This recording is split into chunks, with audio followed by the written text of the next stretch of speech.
Video like जरूर कर लीजिए और ऐसे वीडियो लगातार फ्री में पाने के लिए चैनल को तुरंत सब्सक्राइब कर लीजिए और बेल आइकन को जरूर टैप कर लीजिए ताकि आगे भी सारे वीडियो आपको मिलते रहे। यूट्यूब में फॉलो करते हैं तो प्लीज ये वाला फ्री टेलीग्राम चैनल जरूर ज्वाइन कर लीजिएगा। सारे नोटिफिकेशन, सारे अपडेट यहीं पे आते हैं, ध्यान रखिए। हेलो एवरीवन, जय हिंद। Welcome you all to study for civil services.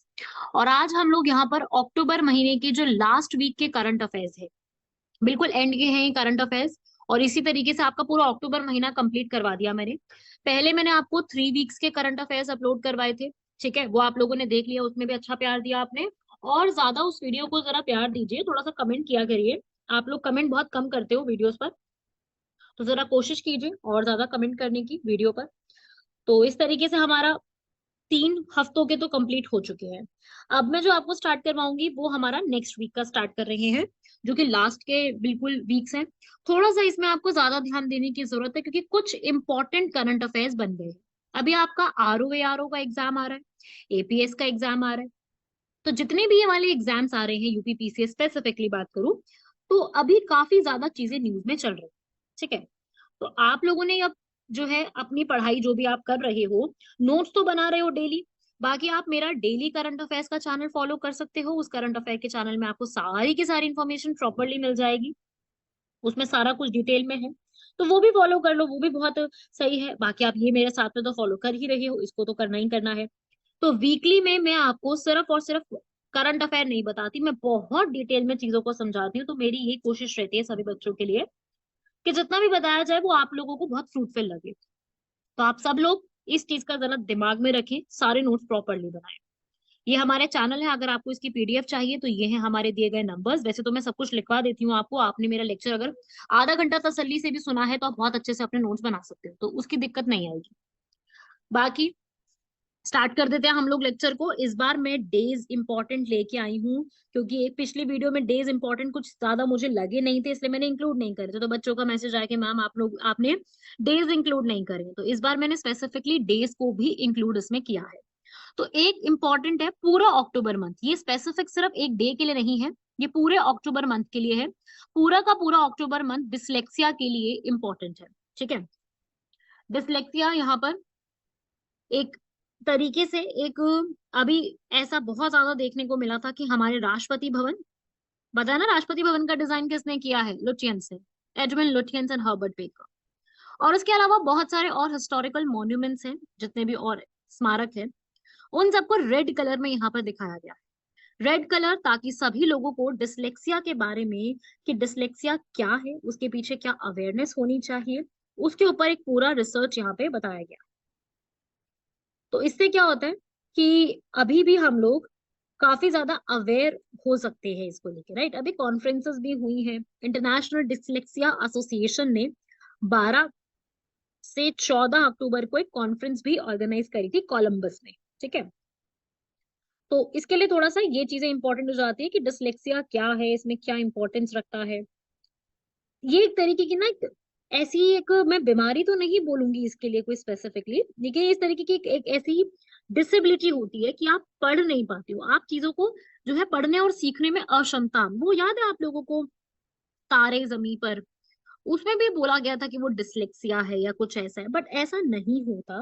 वो उस मूवी में दिखाया था, ऐसा नहीं, हर बच्चा अपने आप में बहुत सक्षम होता है। और क्या होता है कि थोड़ा सा बच्चे वहां पर वो पढ़ाई, मतलब एक तरीके से बोलने में पढ़ने में थोड़ी सी उनको समस्या आ जाती है, उन्हें कहते हैं डिसलेक्सिया से जो बच्चे यहाँ पर जूझ रहे हैं एक तरीके से। समझे बात को? तो इस तरीके से आप लोगों को ये बात एक दिमाग में रखनी है कि ये एग्जाम में बन सकता है। अवेयरनेस मंथ है, इसके लिए हमारे लिए इंपॉर्टेंट हो जाएगा एग्जाम में, इससे कुछ ना कुछ सवाल बन सकते हैं, ठीक है। तो ये था हमारा फर्स्ट एक आर्टिकल जिसमें डिसलेक्सिया के बारे में इंफॉर्मेशन आपको पूरी पूरी क्लियर होनी चाहिए, क्या है डिसलेक्सिया, पूरी इन्फॉर्मेशन एग्जैक्टली क्लियर होनी चाहिए। चलिए, तो इसके लिए गो रेड कैंपेन था। ये वाला कैंपेन है, देख लो सभी लोग यहाँ पर अच्छे से। ये वाला कैंपेन इसके लिए जो है बड़ा न्यूज में चल रहा था, तो वही मैंने आपको यहाँ पर समझाया है, इसको दिमाग में रखना है सबको, ठीक है। चलो बड़े भाई अगले आर्टिकल की तरफ। अगला आर्टिकल है, एक ऑपरेशन का नाम है ऑपरेशन चक्र। नाम क्या है? ऑपरेशन चक्र। अब सीबीआई ने यहाँ पर जो है इस ऑपरेशन को परफॉर्म किया है, ऑपरेशन चक्र सेकंड के नाम से, जिसमें उन्होंने साइबर फाइनेंशियल क्राइम्स को यहाँ पर पूरा ऑर्गेनाइज किया है। साइबर फाइनेंशियल क्राइम्स कहते हैं इसको। ये भारत की 11 स्टेट्स में ऑर्गेनाइज किया गया, जैसे कि आप पढ़ सकते हो। इन्फॉर्मेशन मैंने वैसे तो पूरा लिख भी दिया है, लेकिन वही है कि आपको इसमें समझना भी होगा, याद भी करना होगा। क्वेश्चन पूछा जा सकता है ऑपरेशन चक्र किसने परफॉर्म किया है, क्योंकि ऐसे ऑपरेशन काफी ज्यादा, प्रलय वगैरह वगैरह काफी सारे ऐसे ऑपरेशन न्यूज में रहते हैं। तो अभी तो आप लोगों को ऑपरेशन चक्र सीबीआई वाला याद में रखना है, क्योंकि इसमें क्या है ना कि अभी साइबर फाइनेंशियल फ्रॉड्स बहुत ज्यादा देखने को मिले हैं। तो उन फाइनेंशियल फ्रॉड्स को रोकने के लिए अलग अलग लोकेशंस पर ये एक पूरा स्टार्ट किया गया, सीबीआई ने स्टार्ट किया है, ठीक है। बाकी लोकल लोगों के साथ भी काफी असिस्टेंस मिली है। ये काफी सारे केसेस रजिस्टर हुए थे इसके ऊपर, और पूरा उसका एनालिसिस करके यहाँ पर ये पूरा बताया गया है। और काफी सारे सर्चेस वगैरह कंडक्ट किए गए थे, बैंगलोर, कोची, गुड़गांव, काफी सारी जगह पे किया। बाकी सारे लोकेशंस अलग अलग थी, जैसे मैं बता दूं एग्जाम्पल के लिए, पटना, कलकत्ता, लखनऊ, चंडीगढ़, जालंधर, भोपाल, चेन्नई, कोची, मदुरई, वाराणसी, ऐसी सब जगह पे काफी सारी जो है ना इसी तरीके से एथिक्स वगैरह को लेकर के ये सब कंडक्ट करवाया गया। ठीक है। क्रिप्टो करेंसी के ऊपर भी जो धोखाधड़ी चल रही है, खूब चल रही है, धोखाधड़ियां तो खूब चल रही है, तो उसी के ऊपर पूरा स्टार्ट किया। अब अगर ये ऑपरेशन सीबीआई ने स्टार्ट किया, तो अपने को ये पता होना चाहिए कि जो सीबीआई है वो क्या है भाई। फुल फॉर्म तो सभी लोग जानते हैं, सेंट्रल ब्यूरो ऑफ इन्वेस्टिगेशन, लेकिन सीबीआई जो है आप वैसे डिटेल में पढ़ते हो इसके बारे में जब आप कंप्लीटली स्टडी करते हो अबाउट पॉलिटी के टॉपिक्स में, नॉन कॉन्स्टिट्यूशनल बॉडीज में ये टॉपिक अलग से आता है।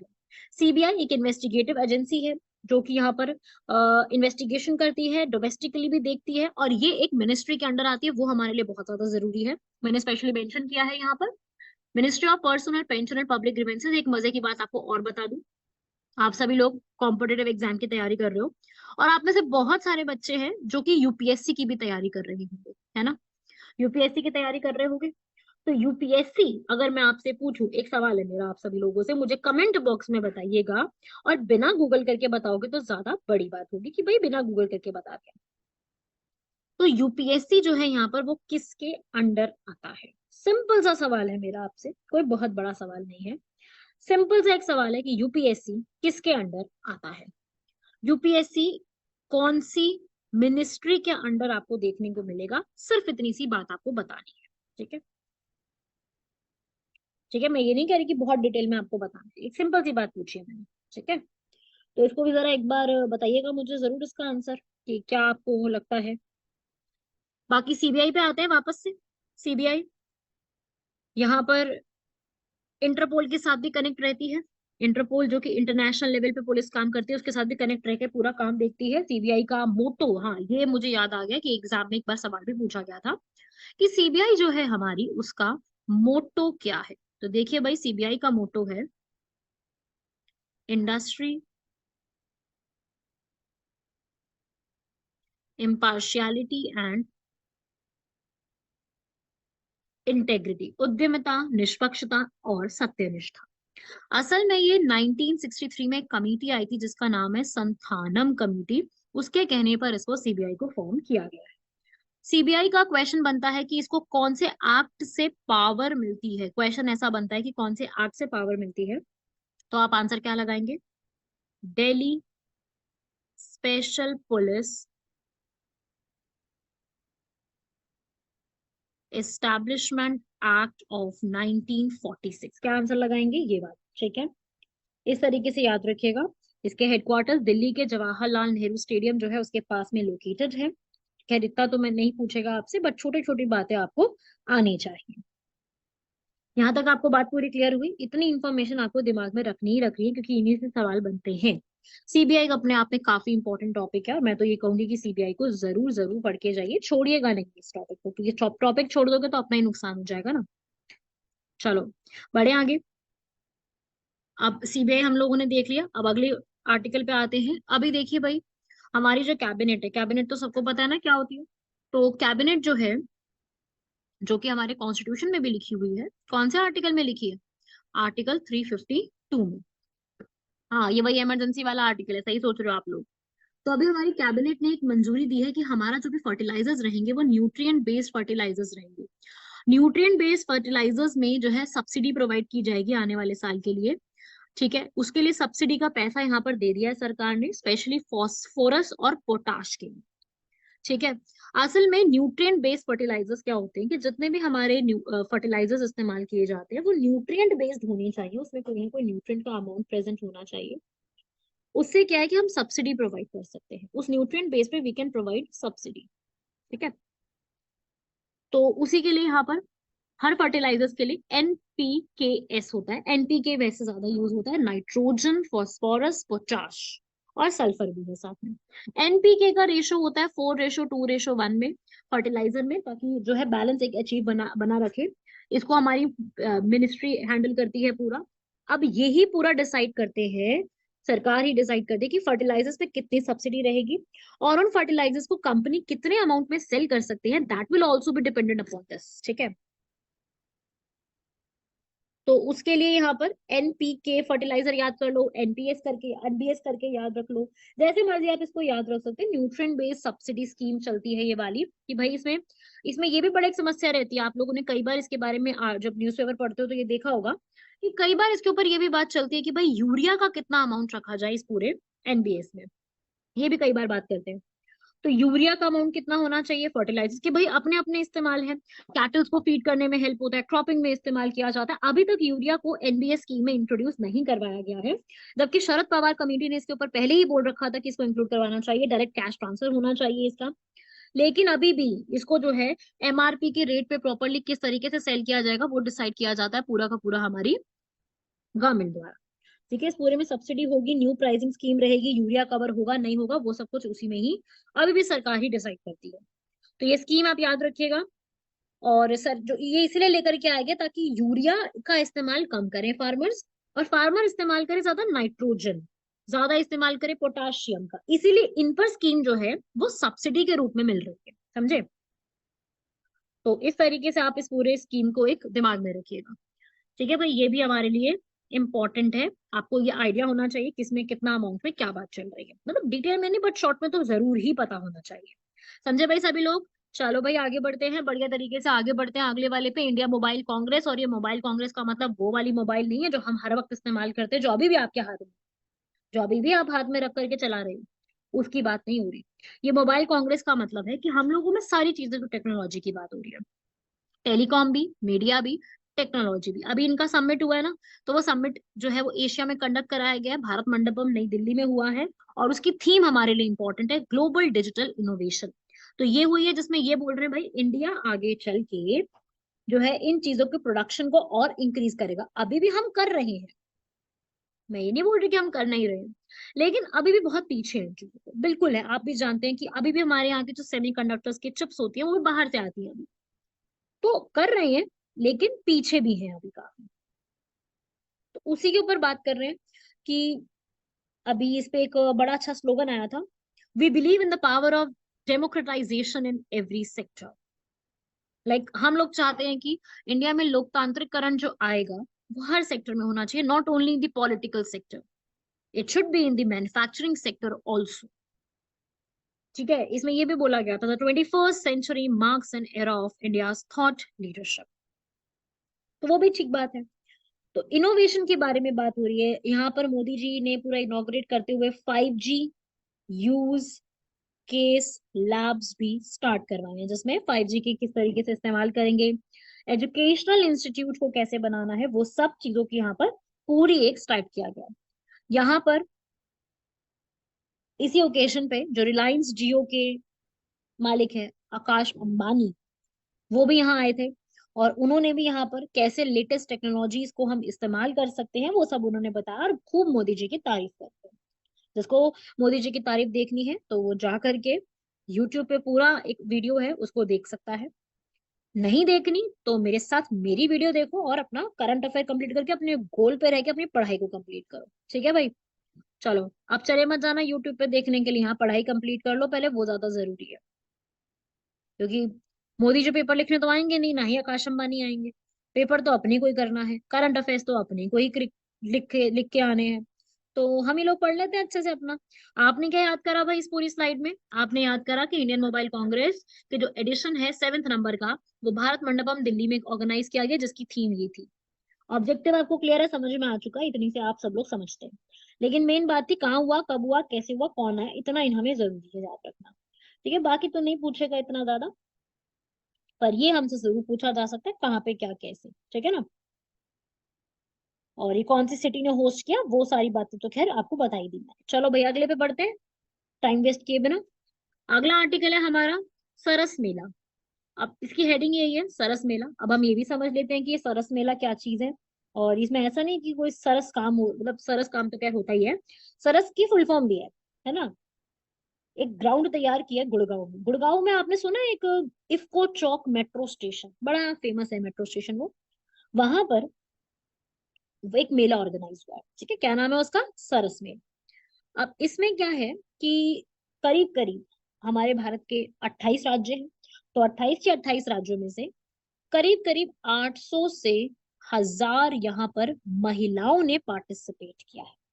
और ये यहाँ पर सारी रूरल ग्रामीण महिलाएं हैं, सेल्फ हेल्प ग्रुप से आने वाली, स्वयं सहायता समूह से आने वाली, जिन्होंने यहाँ पर आकर हर अपने राज्य की जो भी वहां पे उत्पाद, सांस्कृतिक कार्यक्रम, वर्कशॉप, फूड कोर्ट, जो भी वहां की स्पेशल पहचान है, उस पूरी पहचान को उस एरिया में दिखाया है। उसका नाम क्या रखा गया है, सरस मेला। याद हुआ, बात समझ में आ गई ना। तो पूरा एक स्टार्ट हो चुका है वो, और अभी भी चल रहा है। अलग अलग यहाँ पे सांस्कृतिक कार्यक्रम दिखाए जाते हैं, आसपास के लोग खूब जाते हैं। मेरा भी प्लान था जाने का, बट क्यों कुछ पर्सनल रीजंस की वजह से वो बात हो नहीं पाई। तो 11 नवंबर तक चल रहा है ये। और अलग अलग साड़ियाँ, पटोला साड़ियाँ गुजरात की बड़ी फेमस है। टस्सर की साड़ियाँ हो गई, वो ना सिल्क की साड़ी होती है, टस्सर होता है ना सिल्क। चंदेरी साड़ियाँ, राजस्थान की साड़ियाँ, बिस्किट, वुड की चीजें, जम्मू कश्मीर के ड्राई फ्रूट्स, वहाँ के हैंडलूम बहुत फेमस है। तो पूरे भारत के जो गांव की संस्कृति है ना, गांव की संस्कृति में क्या क्या इस्तेमाल की जाती है, वो शहरों के लोगों को स्पेशली दिखाया गया है।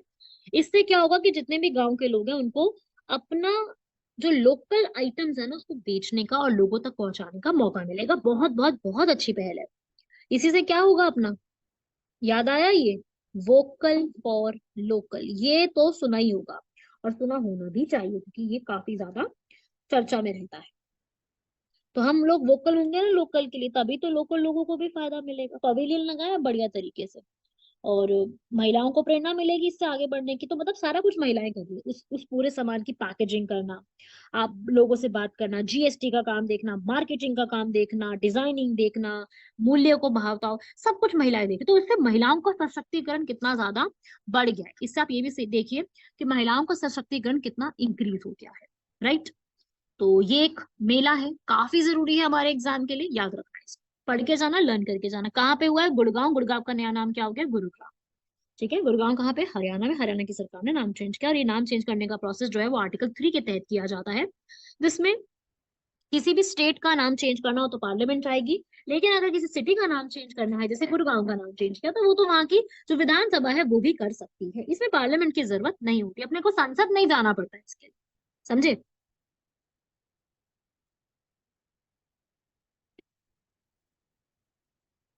चलो भाई, काफी समझ लिया, बढ़ते हैं अगले आर्टिकल की तरफ।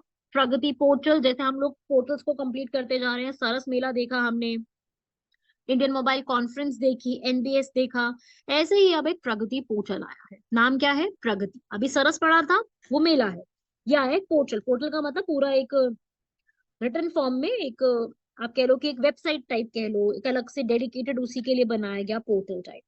उसमें अब इसकी फुल फॉर्म भी देख लेते हैं। फुल फॉर्म है इसकी proactive governance and timely implementation, जिसमें सेंटर और स्टेट की गवर्नमेंट्स मिलकर के यहाँ पर एक बनाया है उन्होंने।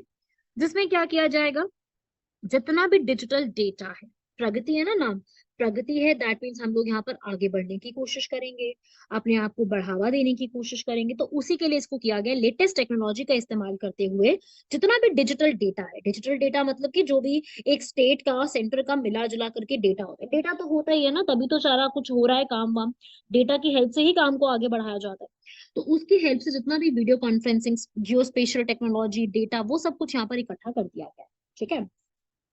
तो टेक्नोलॉजीज के हिसाब से ये पूरा प्रगति पोर्टल डिजाइन हुआ है। मेरे हिसाब से काफी अच्छा प्रोग्राम है, जिसने काफी नई नई चीजों को हमारे सामने लिया है, मतलब काफी इम्प्रूवमेंट लेके आए हैं। तो प्राइम मिनिस्टर ऑफिस में ये पूरा प्रोजेक्ट रहेगा, और हर सारे प्रोजेक्ट्स को यहाँ पर इंक्लूड करके, चाहे रेलवेज का हो, रोड ट्रांसपोर्ट का हो, तो सारा डेटा इकट्ठा किया जाएगा। असल में ये पुराना प्रोग्राम है, लेकिन इसमें काफी चेंजेस करके अब इसको दोबारा से लॉन्च किया गया है। ठीक है, चलो फुल फॉर्म याद कर लेना एक तो। दूसरा, किस कब लॉन्च हुआ था? 2015 में। तीसरा, इसको डिजाइन किसने किया? देखो भाई, ज्यादातर इंडिया की जो वेबसाइट वगैरह होती है गवर्नमेंट की, वो NIC डिजाइन करती है, that is national informatics centre. सारा कुछ मोस्टली यही डिजाइन करते हैं। क्लियर हुआ भाई यहाँ तक? चलो, अगला आता है हमारा Shanghai cooperation organization. I hope everybody knows about SCO। जिनको नहीं पता उनको मैं वैसे करवाऊंगी अभी कंप्लीट, बट ये आपको पता होना चाहिए। SCO अपने आप में बेहद बेहद इंपॉर्टेंट है। SCO एक तरीके से एक ऑर्गेनाइजेशन है, शांघाई कोऑपरेशन ऑर्गेनाइजेशन, जो कि यहाँ पे काम करती है कोऑपरेशन बढ़ाने के लिए। ठीक है, शांघाई कोऑपरेशन का मतलब ये नहीं केवल शांघाई बात लिखी तो वो चाइना से जुड़ा हुआ है, इसमें इंडिया भी पार्टिसिपेंट है। हालांकि इंडिया और पाकिस्तान इसके पहले पार्टिसिपेंट्स नहीं थे, बाद में इंक्लूड हुए थे 2017। तो ऐसे एक ऑर्गेनाइजेशन है जिसकी अभी हाल फिलहाल में जो चेयरमैनशिप आ गई है। लास्ट टाइम किसके पास थी? अपने पास थी। अब किसके पास चली गई? किर्गिस्तान के पास। किसके पास? किर्गिस्तान। अभी तक किसके पास थी? इंडिया के पास थी। ठीक है, तो यहाँ पर अब चेयरमैनशिप आ गई किर्गिस्तान के पास। उन्होंने यहाँ पर काफी इंप्रूवमेंट करने की सोची है अब, लेकिन ये बात एक याद रखना कि इसके जो हेडक्वार्टर्स है ना, वो शंघाई में नहीं है। हेडक्वार्टर्स इसके बीजिंग में है। बच्चों को ये लगता है कि भाई शंघाई की बात हो रही है तो हेडक्वार्टर्स शंघाई में ही होंगे, पर ऐसा जरूरी तो नहीं है ना। तो बात यह है, आपको याद, यहाँ पे ट्विस्ट जो आएगा ना वो यही आएगा, हेडक्वार्टर्स इसके बीजिंग शायद। जिसका मेजर काम होता है टेररिज्म को रोकना। और मुझे तो यही समझ नहीं आता है भाई कि इसमें पाकिस्तान है, तो आप पाकिस्तान के पास जाकर ही टेररिज्म को रोकने की बात किस प्रकार से कर रहे हैं। हालांकि इंडिया इस पे फोकस कर रहा है, चाहता है इंडिया कि हम थोड़ा सा इसमें जरा सपोर्ट दिखा के थोड़ा सॉल्व करने की कोशिश करें इसमें। असल में पहले ये शांघाई फाइव था। अब जिन्होंने नहीं पढ़ा हुआ जरा मेरे सामने समझे, जिन्होंने पढ़ा हुआ है वो बढ़िया से रिवाइज कर ले मेरे साथ। अब क्या है कि असल में शांघाई जो है SCO पहले 5 ग्रुप में बना था, जिसमें इंडिया पाकिस्तान नहीं था। पहले इसमें चाइना, किर्गिस्तान, कजाकिस्तान, रशिया और तजाकिस्तान, ये 5 का ग्रुप था। ठीक है, तो चाइना में हेडक्वार्टर्स हमेशा से ही रहे। लेकिन 2017 में कजा अस्ताना के अंदर इसकी एक मीटिंग होती है, जिसमें इंडिया और पाकिस्तान को इंक्लूड करवा दिया जाता है। ठीक है, इंडिया की ये हमेशा से ये एक कोशिश रही थी कि हम लोग इंक्लूड हो जाए, तो ठीक है, इंक्लूड करवा भी दिया गया। ठीक है, अस्ताना में कब हुआ था? 2017 था। अस्ताना क्या है? अस्ताना कजाकिस्तान की कैपिटल है, समझे? तो ये बातें याद रखनी है अभी आपको। और अभी ये जो इसका चेयरमैनशिप आई है वो किसके हाथ में आई है?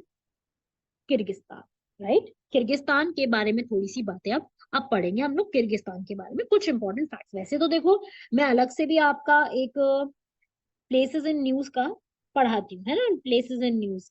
तो प्लेसेस इन न्यूज जो है यहाँ पर, उसका भी मैं आपको कंप्लीट कराऊंगी, उसमें भी मैं किर्गिस्तान के बारे में जरूर बताऊंगी। अभी भी हम थोड़ा सा पढ़ेंगे। तो इसकी कैपिटल, सबसे पहले इसकी कैपिटल है बिश्केक। क्या कैपिटल है? बिश्केक। अस्ताना किसकी थी? कजाकिस्तान की। इसकी क्या है?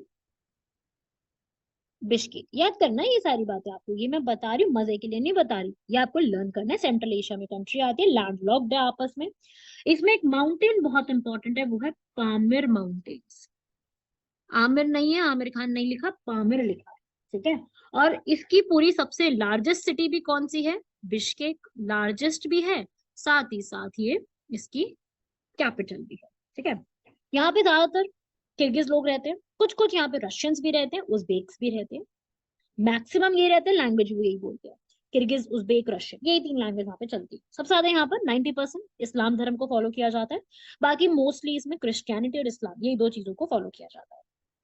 ठीक है, तो कुछ तो ये बातें दिमाग में रखनी थी आपको। कुछ इसकी और जरा ज्योग्राफी, वैसे तो कुछ खास ऐसा नहीं है जो अपने को पढ़ना पड़े।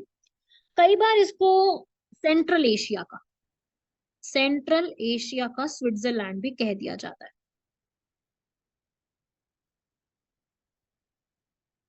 ठीक है, कई बार, क्योंकि वैलीज वगैरह यहाँ पे काफी बने हुए हैं।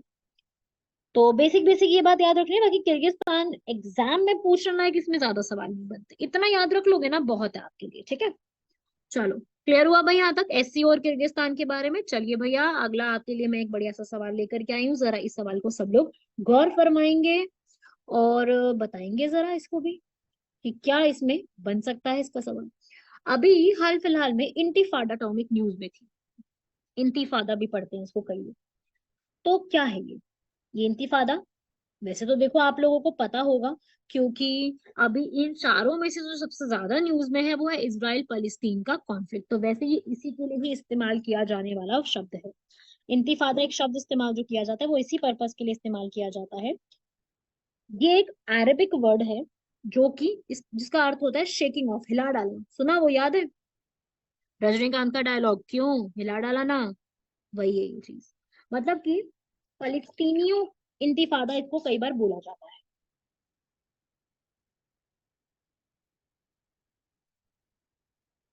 क्लियर हुआ भाई? वो एक्चुअली मेरे हाथ से पेन स्लिप हो गया था तो इसलिए वो आवाज चली गई होगी शायद, कोई नहीं, अभी तो आ रही है ना। तो ये आपको याद रखना है इंतिफादा। ठीक है, ये एक शब्द निकल के आया था काफी न्यूज में। तो मैंने सोचा कि एक बार जरा पूछ लेते, क्योंकि नहीं पता होता, हम लोग पढ़ तो लेते हैं इन चीजें पर पता नहीं होता। मतलब ये होता है ना एक तरह पत्थर पत्थरबाजी करना, इंतिफादा करना, प्रोटेस्ट करना। तो ये इजरायली शब्द है जो कि सॉरी अरेबिक शब्द है जो कि काफी न्यूज में रहता है, इसलिए मैंने वहां से इंतिफादा आपको लेके पूछा सवाल। लर्न हो जाएगा, ये इतना छोटी सी चीज है। ठीक है, लर्न करना भाई। अगला क्वेश्चन बड़ा आसान दिया मैंने, ये मैंने इतना आसान सा दे दिया, मेरे को तो लगा था कि मैं क्वेश्चन दे रही हूँ तो शायद आता ही होगा सबको। तो देखो जिसको आता है बहुत अच्छी बात है, नहीं आता तो देखो अपना थोड़ा सा करंट अफेयर की नॉलेज को बढ़ाओ। इसका क्वेश्चन कह रहा है वर्ल्ड एनर्जी आउटलुक की एक जो रिपोर्ट आती है, क्योंकि ये यूपीएससी 3 से 4 बार सवाल कर चुका है, इसलिए मैंने फिर से ये सवाल आप लोगों से पूछा है। ये रिपोर्ट कौन यहाँ पे रिलीज करता है? एनर्जी आउटलुक की रिपोर्ट है तो जरूरी नहीं है कि ये आप सोचे कि भाई पेट्रोलियम एक्सपोर्टिंग कंट्रीज करेगा या कुछ ऐसा। तो बेसिक बात है कि ये वर्ल्ड एनर्जी आउटलुक रिपोर्ट है, ये कौन रिलीज करता है? तो भाई ये है आईईए रिलीज करती है, इंटरनेशनल एनर्जी एजेंसी इसको स्पेसिफिकली यहाँ पर रिलीज करती है, जिससे सवाल आपके एग्जाम में भी बन सकते हैं। ठीक है, एनर्जी की प्रोजेक्शंस के ऊपर बताती है। पहली बार ये 1997 में आई थी, उसके बाद से अब तक ये चलती आ रही है, जिसमें government, energy, business, environment, economic, हर एक के बारे में डिटेल में बताया जाता है कि ये और इनका इम्पैक्ट हमारे एनवायरनमेंट पे किस प्रकार से पड़ सकता है। तो एनर्जी का कितना कंजम्पशन हुआ, कितनी एफिशिएंसी हुई, कितना इसको रिड्यूस किया जा सकता है, कितना इसमें क्या किया जा सकता है, उसे कहते हैं वर्ल्ड एनर्जी आउटलुक। एक तरीके की रिपोर्ट है, nothing it, it's just a. Is everything clear to you all till now? Good. तो ये भी एक और क्वेश्चन है मैं आप लोगों के लिए लाई हूँ। ठीक है, ये भी करेंगे। पढ़ो भाई जगन्नाथ टेम्पल के ऊपर। जगन्नाथ टेम्पल पे क्वेश्चन है कि ये जो जगन्नाथ टेम्पल है किस प्रकार से बिल्टअप किया गया है। पढ़ा तो सबने हुआ है, जगन्नाथपुरी टेम्पल के बारे में तो सबने पढ़ा होगा, किसने बनाया इसको। ये हिंदू टेम्पल है जो कि किसको डेडिकेटेड है? विष्णु जी को, विष्णु भगवान को यहाँ पर हमारे डेडिकेटेड है। और पुरी उड़ीसा में लोकेटेड है, जिसको किसने बनवाया था? बहुत इंपॉर्टेंट है। इसको ईस्ट गंगा डायनेस्टी के एक राजा थे, राजा का नाम क्या? अनंत वर्मन। अनंत वर्मन द्वारा बनाया गया है। याद हो जाएगा? गुड। इसके ऊपर काफी र्यूमर्स थे, लेकिन अभी तक यही पता चला है कि उन्होंने ही यहाँ पर बनाया इसको। हाँ, दोबारा भी इसको जो है चेंज कराए जाते हैं, चेंज तो बहुत कराए जाते हैं। यहीं से आपको याद है वो रथ यात्रा जो उड़ीसा की बहुत फेमस है, कुछ टाइम पहले हुई थी, वो यहीं से ही होती है। रथ यात्रा काफी फेमस है। जगन्नाथ टेम्पल, रथ यात्रा, चंदन यात्रा, इस तरीके की है पुरी में। ठीक है, और इसका आर्किटेक्चर जो है वो कैसा बना हुआ है? कलिंगा स्टाइल। तो दोनों इन्फॉर्मेशन जो है वो सही लिखी है, आंसर इसका सी है। दोनों इन्फॉर्मेशन आपके सामने सही है। ये भारत के 4 धामों में से एक धाम है। 4 धाम भारत के कौन से हैं? भारत के 4 धाम में सबसे एक नॉर्थ में है। नॉर्थ में कौन सा है? बद्रीनाथ, उत्तराखंड। ईस्ट में कौन सा है? जगन्नाथ, उड़ीसा। साउथ में कौन सा है? रामेश्वरम। वेस्ट में कौन सा है? द्वारिका, गुजरात। ठीक है, ये आपको याद होना चाहिए। इस टेम्पल पे कई बार ऐसा बोला गया है कि भाई इस टेम्पल को करीब 18 बार लूटा गया है। ठीक है, ये हमें इंफॉर्मेशन किसने दी है? ये हमें दी है मदाल पांजी ने। एक बुक है मदाल पांजी करके, जो कि जगन्नाथ को ही यहाँ पर उनके उनसे जुड़े हुए सारी बातों को बताती है। उड़ीसा में इनका काफी मान्यता है उनकी। तो इस तरीके से हमें पता चलता है कि ऐसा कभी, मतलब एक तरीके से 18 बार लूटा गया था, ऐसा हमें समझ में आता है उससे। ठीक है, तो इस प्रकार से आपको ये इंफॉर्मेशन दिमाग में रखनी है, इससे सवाल बन सकता है। तो इस प्रकार से आपको ये सारी की सारी इंफॉर्मेशन जितना भी मैंने बताया पूरे हफ्ते के इंपॉर्टेंट, डिसलेक्सिया के बारे में, सीबीआई के बारे में काफी सारी मैंने आपको इन्फॉर्मेशन दिया अलग अलग प्रकार की, फिर मैंने एनबीएस के बारे में बताया, फिर आपको यहाँ पर जो है इंडियन मोबाइल कांग्रेस के बारे में बताया, उसके बारे में याद रखना है कहाँ पे हुआ, प्रगति पोर्टल, सरस मेला कहाँ कहाँ पे हुआ है, कहाँ कहाँ पे बेसिकली वेन्यूज बहुत ज्यादा रहे हैं, तो वेन्यूज हमारे लिए भी उतने ही जरूरी हो जाएंगे, तो आप लोगों को भी वेन्यूज के बारे में सारी इन्फॉर्मेशन दिमाग में रखनी होगी। ठीक है भाई, तो ये था हमारा आज का पूरा लेक्चर। यहाँ तक आप सभी लोग को आई होप समझ में आ गया होगा, सब कुछ कंप्लीट करना है यहाँ तक। मिलते हैं आप सभी लोगों से नवंबर महीने के करंट अफेयर्स के साथ, जिसमें हम लोग नवंबर के फर्स्ट वीक के करंट अफेयर्स को शुरू करके कंप्लीट करेंगे। वीडियो को कम से कम वीडियो को आप सभी लोग जो है प्यार दीजिए यार, थोड़ा सा जरा कमेंट कर दिया कीजिए। बाकी जगह तो बड़ी कमेंट बाजी करते हो यार, यहाँ भी कर दो थोड़ी सी, मतलब कमेंट बाजी नहीं मैं कह रही हूँ, मतलब अच्छे से कि आपको वीडियो कैसी लगी, जेन्युइन रिप्लाई करो, कोई दिक्कत नहीं है। अगर सही नहीं लगी तब भी बता सकते हो यार, ऐसा कुछ नहीं है। बाकी सीखने को मिला है अगर, तो आप बिल्कुल मुझे बताएं, सीखने को मिला है आपको अगर वीडियो से, तो मैं जरूर यहाँ पर आपके कमेंट्स को पढ़ के अच्छा लगता है ना। तो मिलते हैं आप सभी लोगों से अगले लेक्चर में। धन्यवाद, शुक्रिया, जय हिंद।